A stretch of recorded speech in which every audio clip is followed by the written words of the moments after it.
I've been traveling a lot this summer, and one of the things that I've been thinking about, especially when you're doing family get-togethers, is how easy it is to fall back to your old self, the self that you used to identify with, especially when you are around family. So even if you have changed your ways, and even if you have thought that you are no longer the old teenager that you were when you were with your parents, once you get back into that same environment, it becomes very easy to fall back into that trap.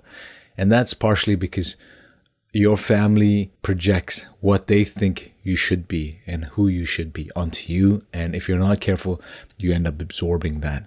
And so one of the things for me, when I'm at these family reunions or when I'm hanging out with old friends from way back 15, 20 years ago, is to remember that I'm no longer the same person that I was. That yes, it is still me. I am still the same in the sense that there's a continuation of who I am, right? I haven't lost my identity, but I don't identify myself as this kid that I used to be, who is uncertain, not confident, not sure of himself.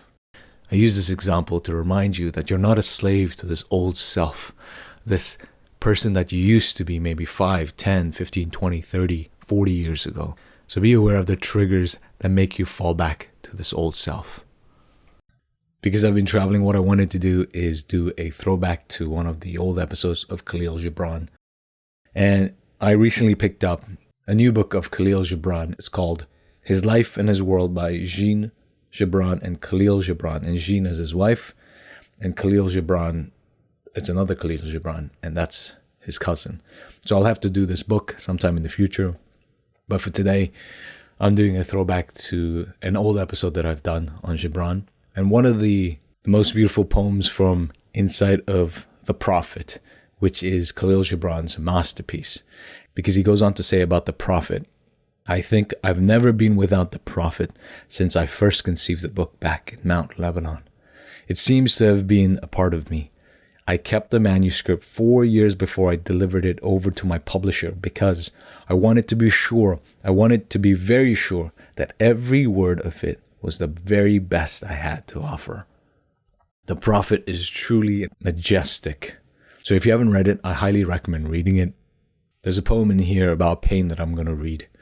And it goes, and a woman spoke, saying, tell us about pain. And he said, your pain is the breaking of the shell that encloses your understanding. Even as the stone of the fruit must break, that its heart may stand in the sun, so must you know pain.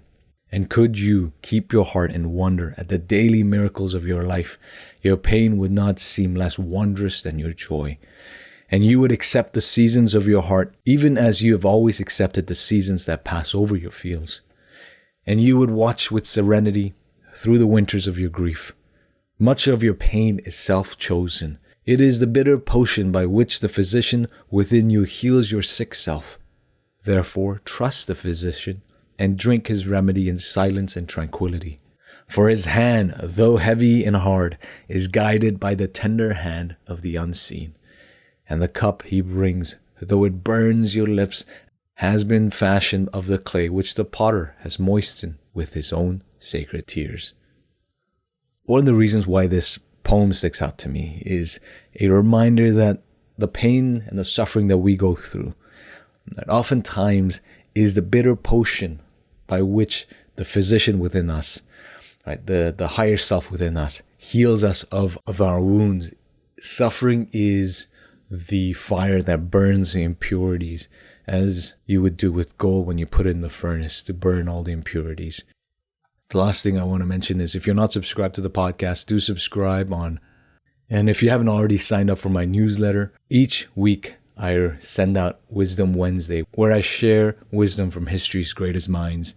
And then every few weeks I write a long-form essay. The essay this month was on Harmeet Dillon when she was praying at the RNC, which is the American Political Republican Conference. And there was a lot of controversy around that because she used this term called Wahaguru. And a lot of people were upset that she was praying to what they claimed was a false god. And in this essay, I go on to explore and argue that this is not the way we should be engaging with each other. And what we need instead is humility. No matter what religious background that you have. So with that, let's get into today's episode.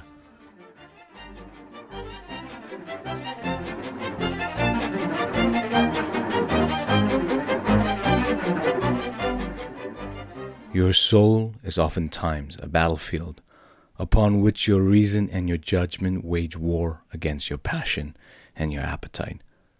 Would that I be the peacemaker in your soul, that I might turn the discord and the rivalry of your elements into oneness and melody. But how shall I, unless you yourselves be the peacemaker, nay, the lovers of all your elements?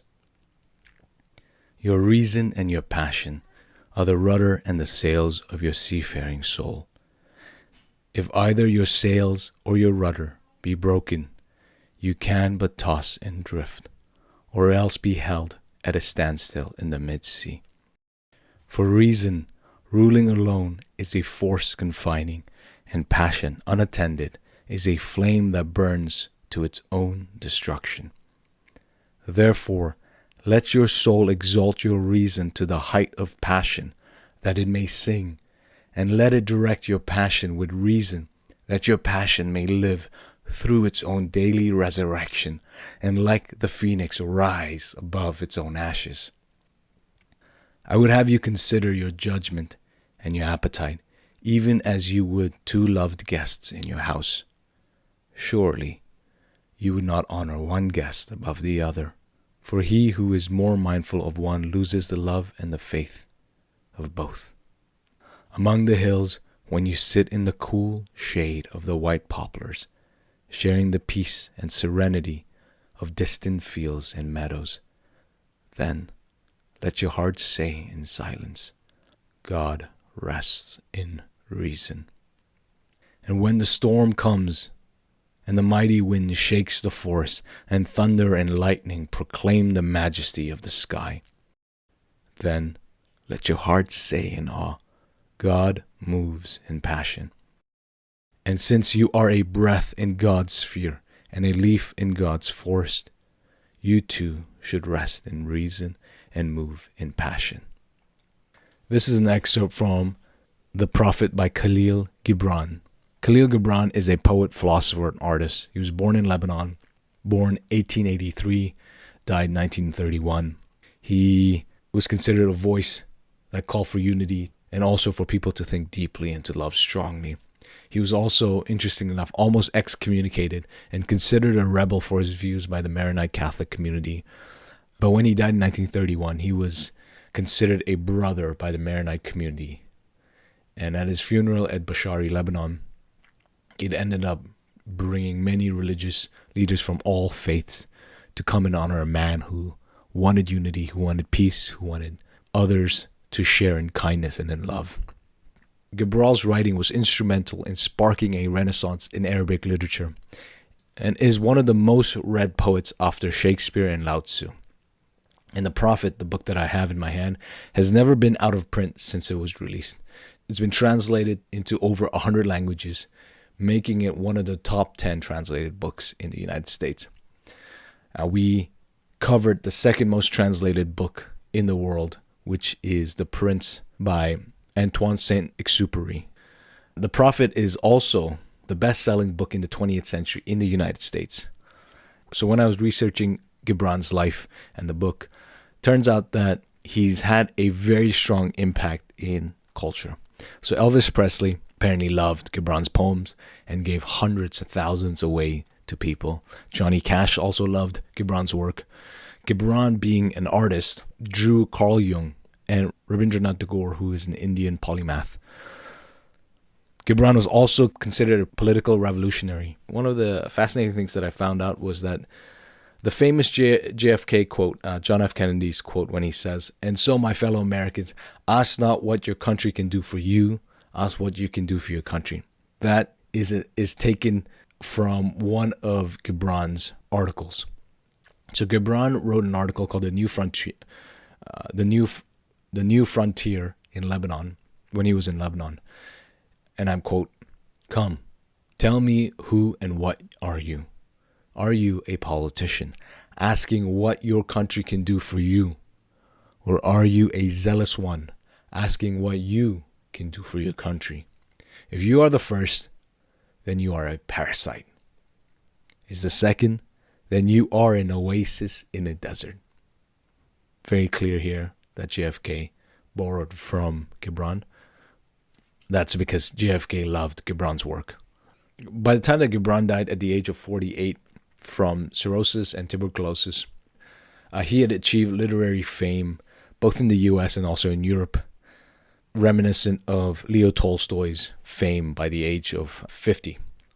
So getting more into the details of the Prophet. The Prophet is 26 poetry fables, and it follows a story, right? It's not just disparate poems, but it follows a story of Al-Mustafa, a prophet who has lived in Orphalese for 12 years and is about to return home because his ship is here. And as he descends from his mountain towards the shore, he is stopped by the townspeople and he engages in conversation with them. And the townsfolk wants him to impart wisdom on multiple areas of life, such as love, death, marriage, children, giving, eating, drinking, work, joy, sorrow, house, clothes, buying, selling, punishment, law, good and evil, prayer, pleasure, beauty, self-knowledge, death, religion. And he engages them and gives them his wisdom. And that poem that I read in the beginning, that is the poem called Reason and Passion. And it's a beautiful poem. Right in the beginning it says, "Your soul is oftentimes a battlefield, upon which your reason and your judgment wage war against your passion and your appetite. Would that I be a peacemaker in your soul, that I might turn the discord and the rivalry of your elements into oneness and melody. But how shall I, unless you yourself be also the peacemaker, nay, the lovers of all your elements?" To me, what Gibran is getting here is that you must unify your light and your shadow. You must become one. You must not emphasize one or the other. You must not go to the extreme of only going towards reason and judgment and then ignoring your passions and your appetites. Because for Gibran, to be fully human is to embrace both of these things. To be both ruled by reason and by passion. Passion here is like the passion that you have for, say, your craft. The appetite you have for wanting to experience something beautiful.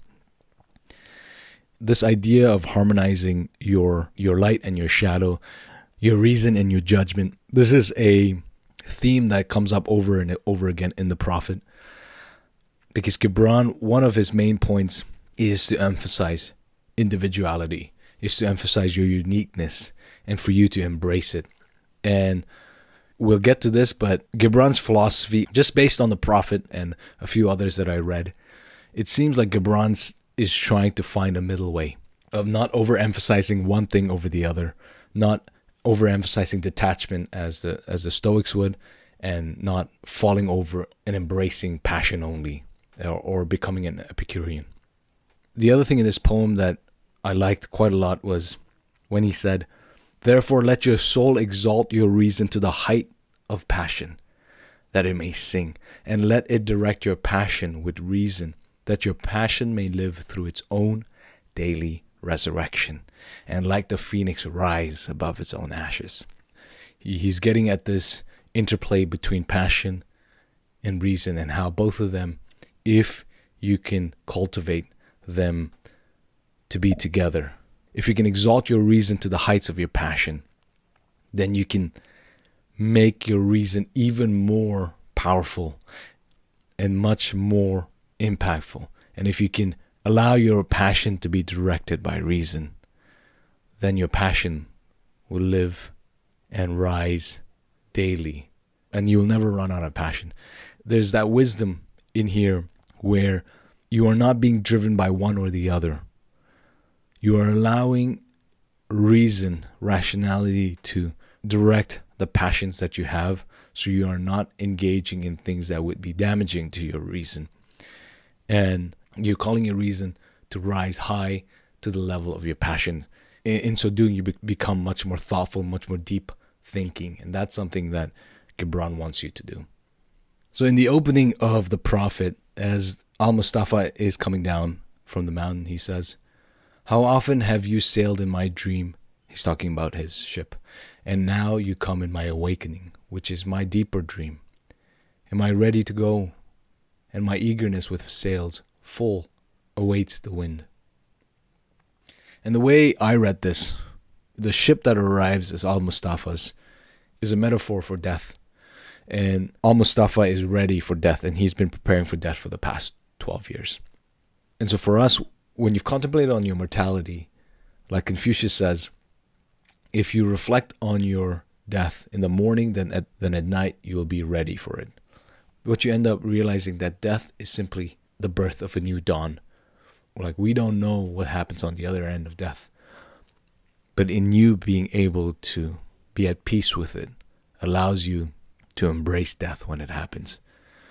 The sense of mortality, as we've mentioned before, is a good setting stone for us to live a life that we will not regret. A life where the actions that you take are not taken out of fear, but you're able to take actions, you're able to make decisions to love more deeply, because you know that time is short. You know that the things that you do it because you love them, and you're not doing it because you're forced by somebody else.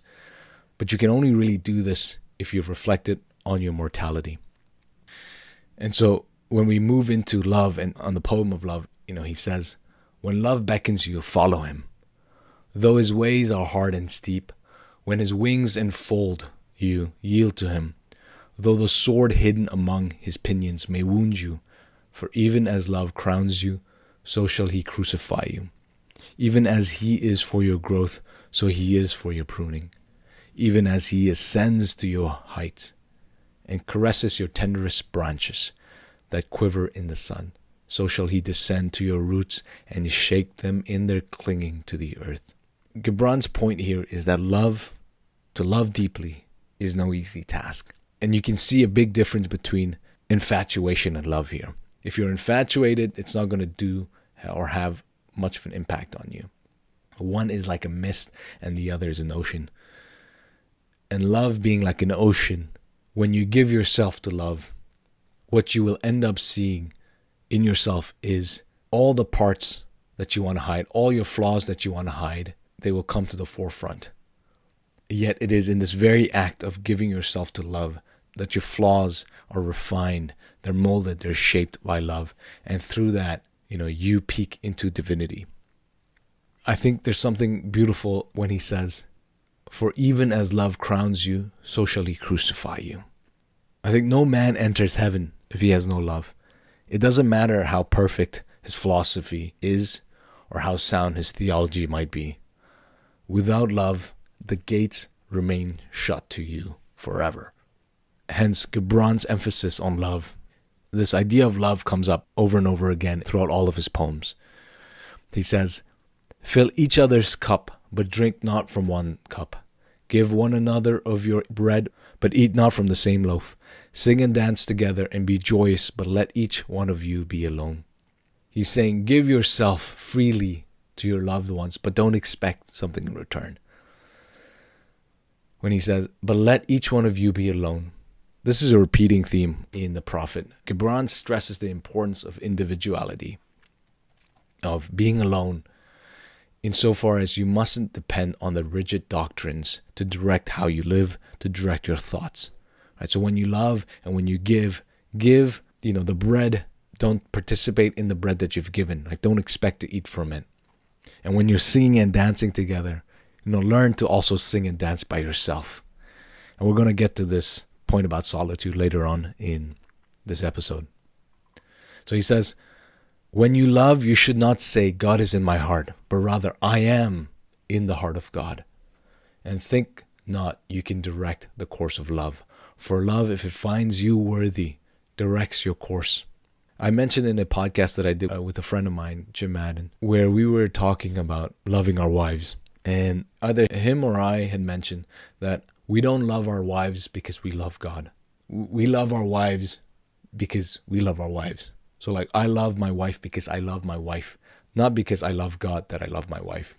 Because even if it turned out that God didn't exist, it wouldn't change my love for my wife.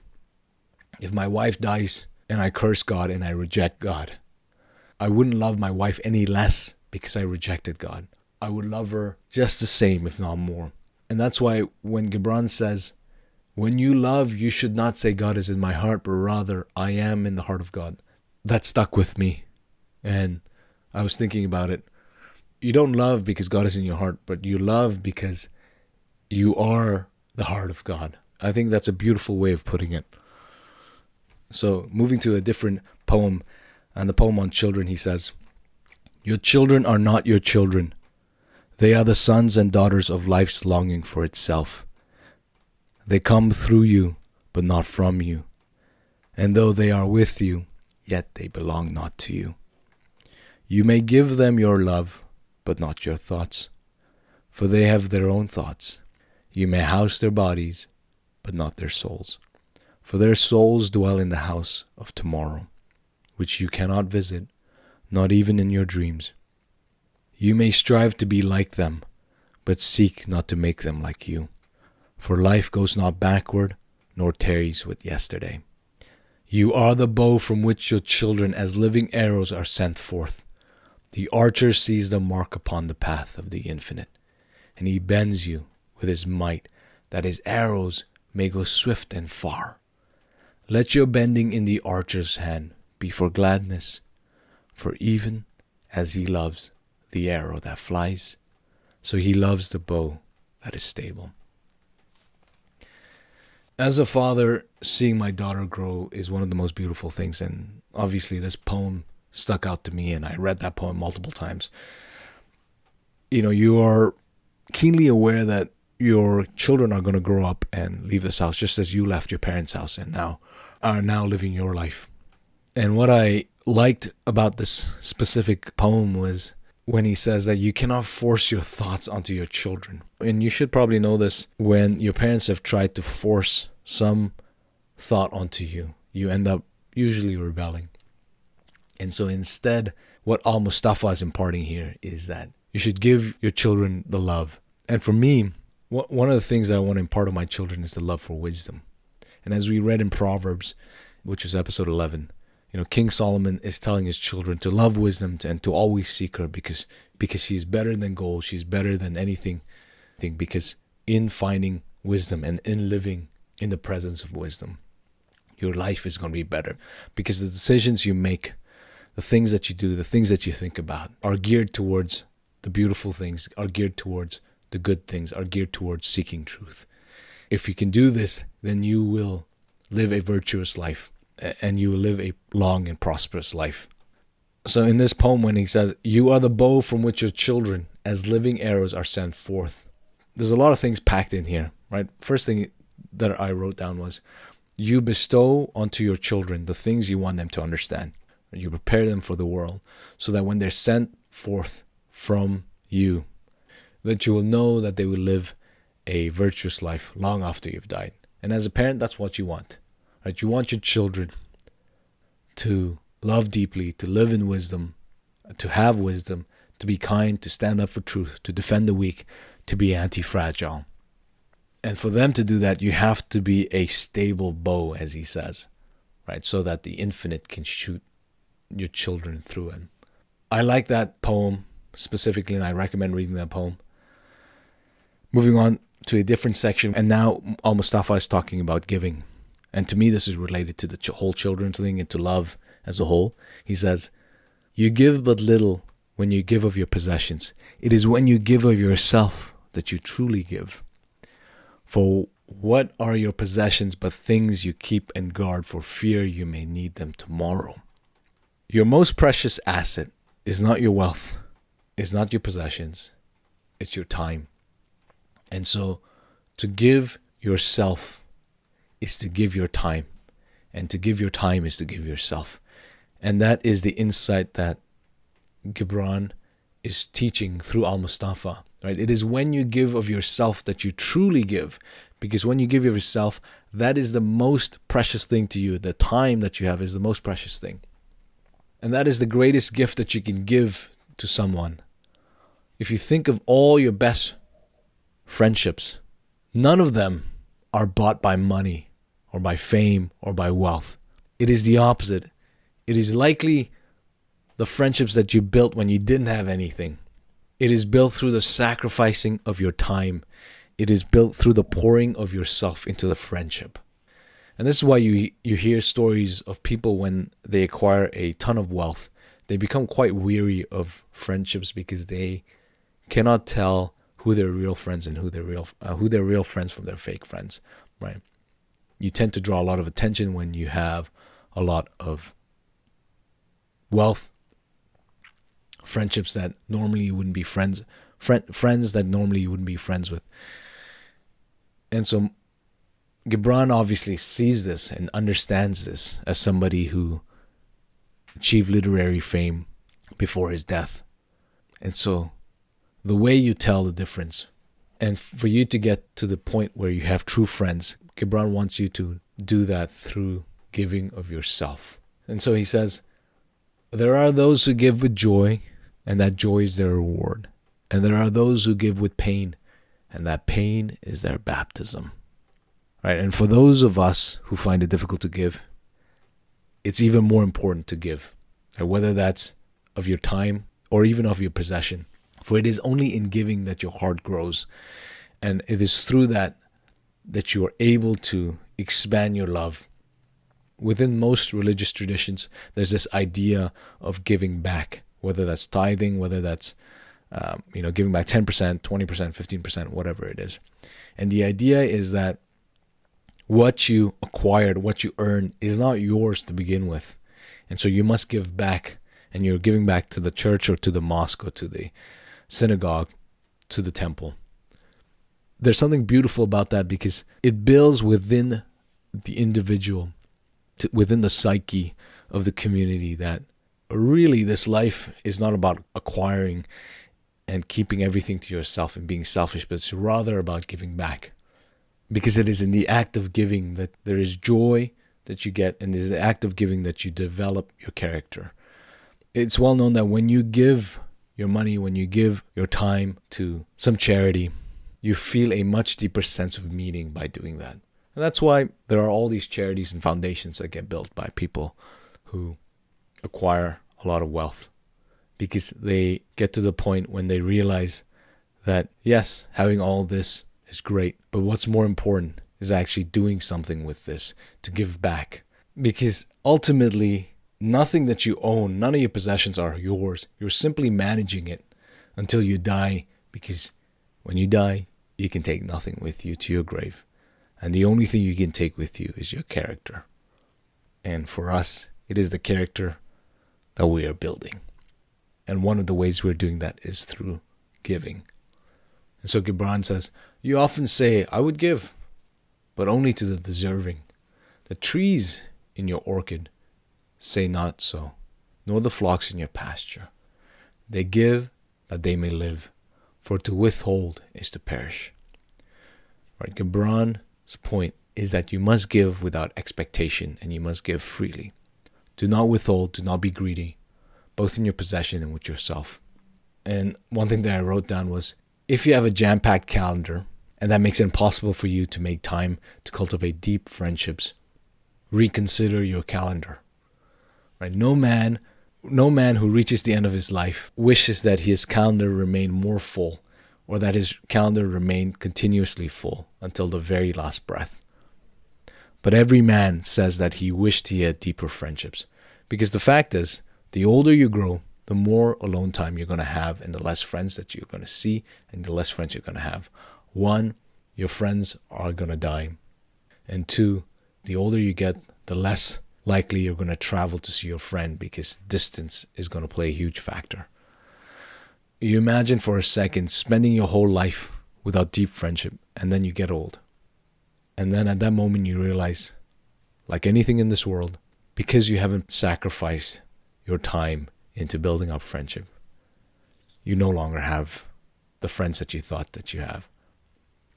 So Gibran says, and let your best be for your friend. If he must know the ebb of your tide, let him know its flood also. For what is your friend that you should seek him with hours to kill? Seek him always with hours to live, for it is his to fill your need, but not your emptiness. And in the sweetness of friendship, let there be laughter and sharing of pleasures. For in the dew of little things, the heart finds its morning and is refreshed. I thought that was an excellent way of putting this whole thing together, where your friendship needs to be in honesty. If he's going to know the ebb of your tide, then he has to know the floods. If he's going to know your joys, then he should also know your sorrows. He says, seek not your friend when you want to kill time, but seek your friends when you want to live, when you have hours to live. Share the joys, the sorrows, the ups and the downs with your friend. For in the dew of little things, the heart finds its morning and is refreshed. Gibran's poem on joy and sorrow is quite moving. It is only in my reflection, years after, that I can see beauty in the suffering. In my mind, I knew intellectually I could apprehend that there might be beauty, but my whole being never attained to that same level until a few years ago. So if you are suffering now, I am sorry for your pain and the aching in your heart. There are very few things that soothe the suffering, and words are often not one of them. The part of the section in this poem that stood out to me was, the deeper that sorrow carves into your being, the more joy you can contain. Is not the cup that holds your wine the potter's oven? And is not the lute that soothes your spirit the very wood that was hollowed with knives? Gibran is very different than the Stoic and Buddha when it comes to suffering and love. He doesn't want you to detach yourself from the world, from the reality of suffering and from love. It's quite the opposite. He wants you to embrace it fully, to grab onto it, to soak in everything, to feel the knife carving the lute, to feel the heat of the oven, because it is only then do you realize that that is how the wine is held in this cup, and that is how you enjoy the wine, and that is how the beautiful music that comes from the lute, it was through the carving of the knives. And you embrace it not because you can see the future, not because you can see that the future is going to be beautiful, but you embrace it because you trust that in the suffering there will be beauty. And there is a sense of trust, right? It's not, you can never foresee anything, because if you never know how long the whole process is going to take. Gibran's goal in The Prophet is to reveal to you the full spectrum of human life and how you can be fully human. And the way for him is the way of balance and harmony. It is not that you are going to detach yourself, going from one extreme of detaching yourself from suffering. And neither are you going onto the other side of wallowing in your sorrow forever, or pretending that there is no suffering whatsoever and only embracing hedonistic pleasures. So he says, for you can only be free when even the desire of seeking freedom becomes a harness to you, and when you cease to speak of freedom as a goal and a fulfillment. You shall be free indeed, when your days are not without a care, nor your nights without a want and a grief. For Gibran, freedom is not unattachment, as the Buddha and the Stoics teach. The strength of freedom rises when you embrace it. And so he says, thus when your freedom, when it loses its fetters, becomes itself the fetter of a greater freedom. And on suffering and pain, I quite like this specific sentence when he says, much of your pain is self-chosen. It is the bitter potion by which the physician within you heals your sick self. Therefore, trust the physician and drink his remedy in silence and tranquility. And in this specific section, you can see some similarities with, say, Epictetus, where the idea is that much of the suffering that you have is within yourself. It is in your imagination, meaning it is in your mind. But Gibran goes a step further and says, it is the bitter potion by which the physician within you heals your sick self. Right? It is in you, it is through your suffering that you become well, but you must do the work. Sometimes the path to healing is through the suffering itself. And then at least that is what I've found. Going now to a different poem on work, he says, "Always you have been told that work is a curse and labor a misfortune. But I say to you that when you work, you fulfill a part of Earth's furthest dream assigned to you when the dream was born, and in keeping yourself with labor, you are in truth loving life. And to love life through labor is to be intimate with life's inmost secret." When I read this, it was this idea that I've been thinking about for a while. Is the modern notion of work that we have is quite agrarious. And it makes you think work is a means to an end, right? That's what we think most of the time. That we go to work because we have to make the money, and we go to work for some sort of specific utility only. But I think what Gibran is getting here, and work is not a means to an end, but it's an end in itself. When you love life through labor, it is to be intimate with life's inmost secret. Because work, to me, is an active participation of your entire body, your entire person in the act of creation, right? The focus is not only on the financial outcomes, but also on the act of creating something meaningful, something lasting. And when you do that, you end up loving the work. And some people think that loving work, there's no such thing as work that you love. But I completely disagree. I think when you are doing your life's work, you end up loving the process. You end up loving the work itself.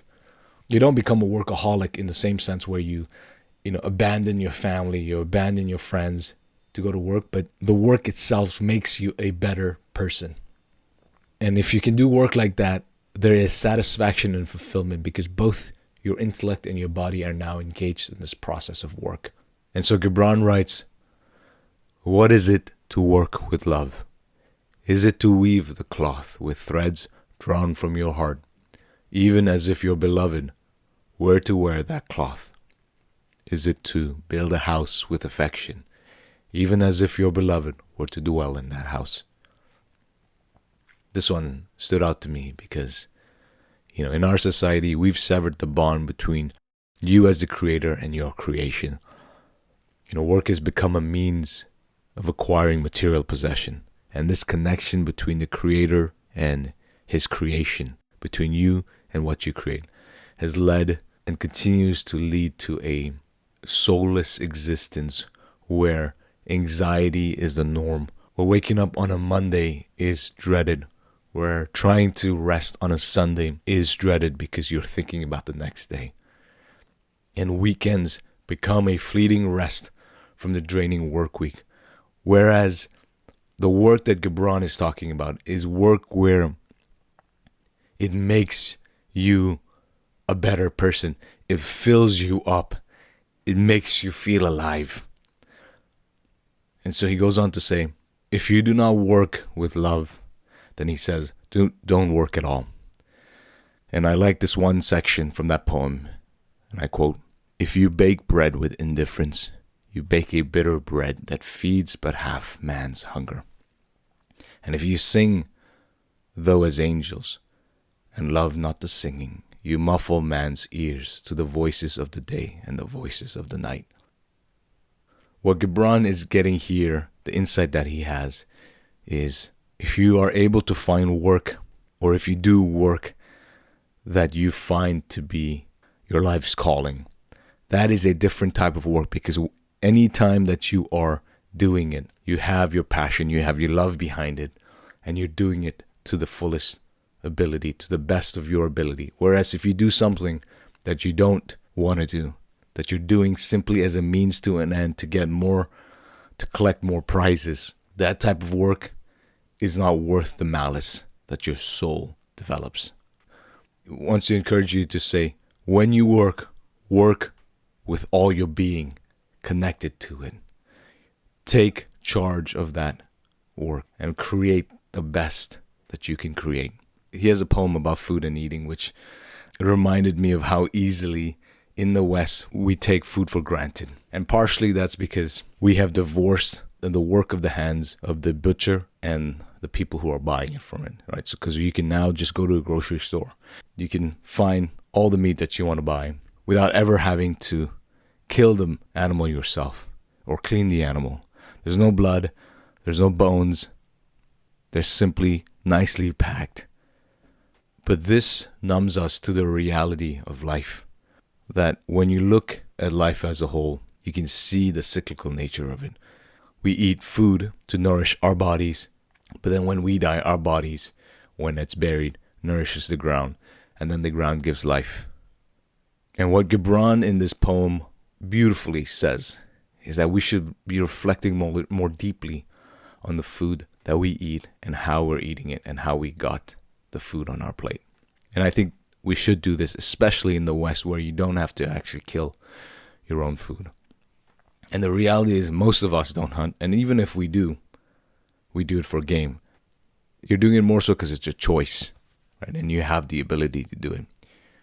Whereas people who have to kill their own food or maybe hunt their own food for nourishment, they do it because one, they actually need it, and two, the hunt in itself ends up instilling in you respect for the food that you killed and the food that you're going to partake in.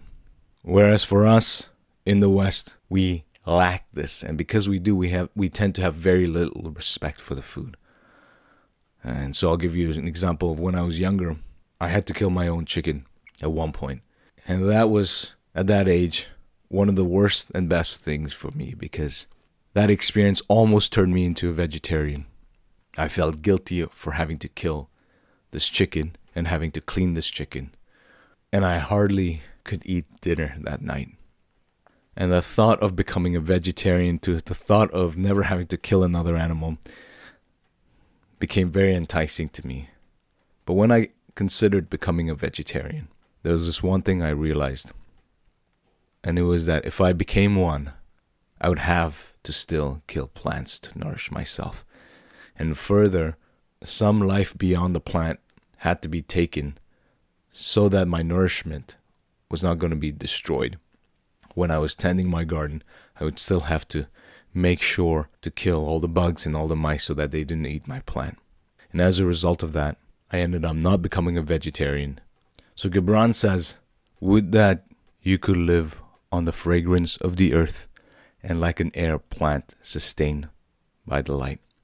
But since you must kill to eat, and rob the newly born of its mother's milk to quench your thirst, let it then be an act of worship.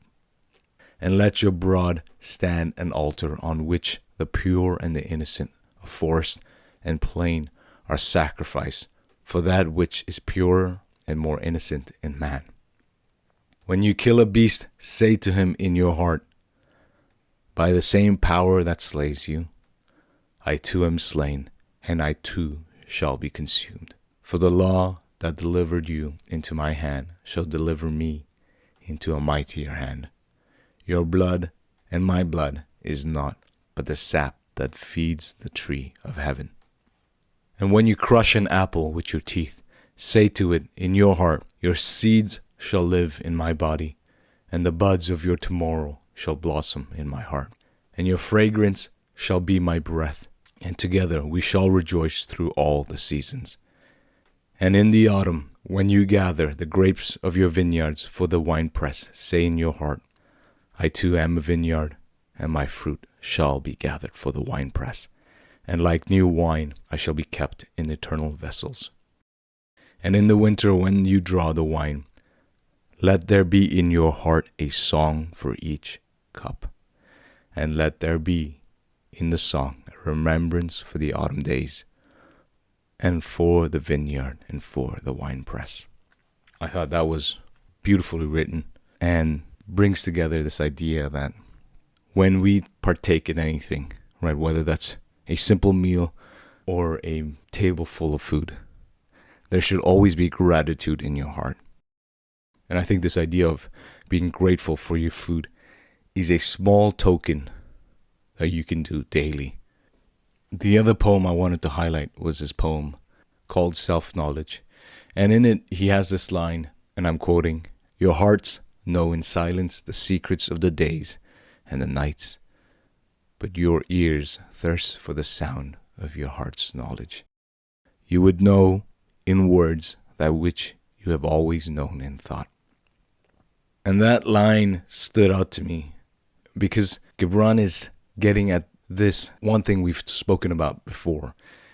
And it's that it is in silence, it is in your solitude that you can understand deeply the knowledge about yourself that you have suppressed, that you have hidden. And it is in the solitude. Now, without solitude, what ends up happening is that your ears thirst for the sound of your heart's knowledge. And so Gibran says, you would know in words that which you have always known in thought, but your ears can only hear when you are silent. And so that's a call for us. That's a call for you and I to continue to cultivate solitude in our lives. You can live your whole life distracted by your work, by goals that you set for yourself, by your relationships, and get to the end of life and realize that you've never once found solitude. And on your deathbed, when it is just you and everybody else has gone home, you might find solitude for the first time in your 80 years. And it's not a little too late then. It's never too late to find solitude, but you will wish that you had more time in silence before that time. So Gibran says, you talk when you cease to be at peace with your thoughts. And when you can no longer dwell in the solitude of your heart, you live in your lips. And sound is a diversion and a pastime. There are those among you who seek the talkative through fear of being alone. The silence of aloneness reveals to their eyes their naked selves, and they would escape. We are continually distracted by noise in this world. And the distraction works, and the distraction is profitable because people simply do not want to be alone with their own thoughts. Because they are afraid of who they are. They are afraid of realizing that they are not living the life that they want to live. That they are not the man or the woman that they want to be. You have to go into that shadow, to sit in silence. And you can only do that by dedicating yourself to the practice of being alone with your thoughts for an extended period of time. Something that I've spoken about before is me doing a silent retreat. And I recommend doing it even if it's just once a year or twice a year. Do yourself a favor and commit to a silent retreat. And it doesn't have to be fancy. You can be in your condo, you can be in your house, you can be in your backyard, you can be in your cottage. Dedicate at least 2 days where you can spend it by yourself. Not talking to anyone, not checking emails, not watching TV, not listening to music. The only thing you really need are some clothes, a book, a pen, a notebook. And if it's possible, don't even use audiobooks then, because you're listening to somebody else's voice. What we want to do is we want to sit in silence so that we can hear our own voice. And the way that I do it is in the morning, I'll pray, I'll meditate, then I'll write, then I'll read. Then I'll write again, eat some food. Then if it's summertime, then I'll go for a walk, come back, repeat, write, read, eat some supper, and then read, and then write, and then go to bed before 10 p.m. and do this the next day. And if you do this, I cannot guarantee that something profound will happen, but I will say that you will find a well of wisdom springing forth from you, from yourself, from within. When you start reflecting and writing, you start to connect things that you have not been able to connect because you've been so busy. And you will also find strength, because solitude, being by yourself is not easy, and being silent is even more difficult. All the noise creeps up, all the negative talk starts to arise, and that is when it is even more important for your higher man to overcome your lower man. And Gibran has this quote from a different poem. He says, and that's why these silent retreats are important, because it allows you to build up some sort of mental, spiritual muscle so that you will not be tempted or seduced in the future by things. So Gibran in one of his poems says, it is when your spirit goes wandering upon the wind that you, alone and unguarded, committed a wrong unto others and therefore unto yourself. And he says in a different poem, for what is evil but good tortured by its own hunger and thirst? Verily, when good is hungry, it seeks food even in dark caves, and when it thirsts, it drinks even of dead waters. And the reason for the solitude, for the silent retreat, is that it feeds your soul.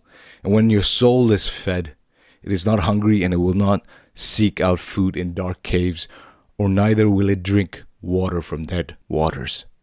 Right? Because it knows where to find the good food. It knows where to find living waters.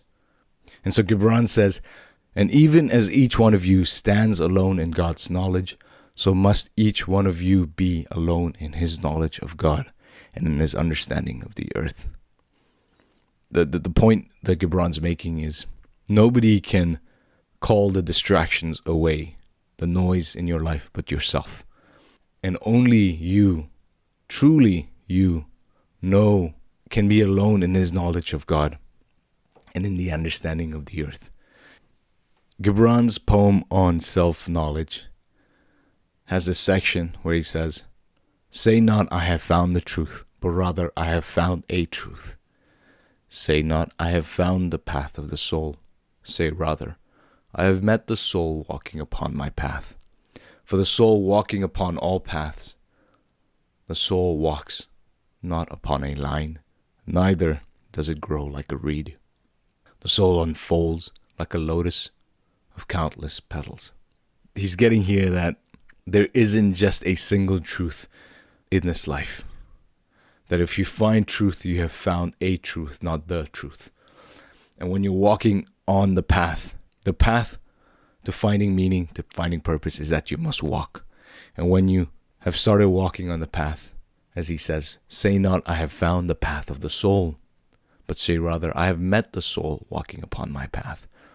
There will be people walking on the path, on different paths, and it is you, once you've attained this understanding, that you have found a truth, that these folks are not necessarily walking on the wrong path in their search for truth. A teacher comes up and says, speak to us about teaching. And in that poem, he's talking about how the point of the teacher is to teach you, the students, to walk the path themselves. And so there is this one line. He says, no man can reveal to you aught but that which already lies half asleep in the dawning of your knowledge. And that is my hope with this podcast, is that I'm simply revealing to you the half asleep knowledge that is already within you. And the podcast is simply a catalyst for that. And there is a poem that I came across of Gibran's that has two versions. There's an old version and there's a new version that has been translated by Sierra Taylor, Emily Canley, Eric Berens, Sarah Walters, Tamara Fletcher, and Afanash. And their translation of this poem, which is not found in the Prophet, but this poem encapsulates what we've been talking about. Not just in this episode, but as in the podcast as a whole, where the goal of our life is to live within every single moment the fullest that we can. And so I'm going to read this poem to you. Love not a half lover, nor befriend a half friend. Indulge not in the work of the half talented. Live not a half life, nor die a half death. Choose not a half solution, nor stand in the middle of a truth. Dream not a half dream, nor cling to half hope. If you choose to be silent to the end. And if you choose to speak, speak to the end. Let not your silence speak for you, nor your speech silence you. If you agree, express your agreement. Do not feign your acceptance. A half life is a life you have not lived. A word you have not said. A smile you have not expressed. A love you have not felt. And a friendship you have not known. A half life makes you a stranger to intimates, and intimates strangers. A half life is what you reach but never attain, and where you strive but never succeed. It is where you are both absent and present. It is where you are not yourself, for you have never known yourself. And thus, whom you love is not your true soulmate. A half-life is where you are present in different places at the same time. A half-drink does not satisfy your thirst, nor a half-meal your hunger. A half-path leads you nowhere, and a half-thought yields no result. A half-life is a moment of weakness, but you are not weak, for you are not a half-person. You are a person. You exist to live a full life and not a half-life. And with that, I'm going to wrap. My challenges for you this week is to look at your calendar and find a weekend where you can do a silent retreat. And the second one is take a moment before each of your meals and be grateful and reflect on how that meal came upon your table. And the last challenge is when you go to work tomorrow, the day after, work with your full being present. So thank you for listening to this episode. I appreciate you. If you haven't already, subscribe and give this podcast a review on Spotify or on Apple. And if you've enjoyed this episode specifically, send it to a friend. Until next week, peace.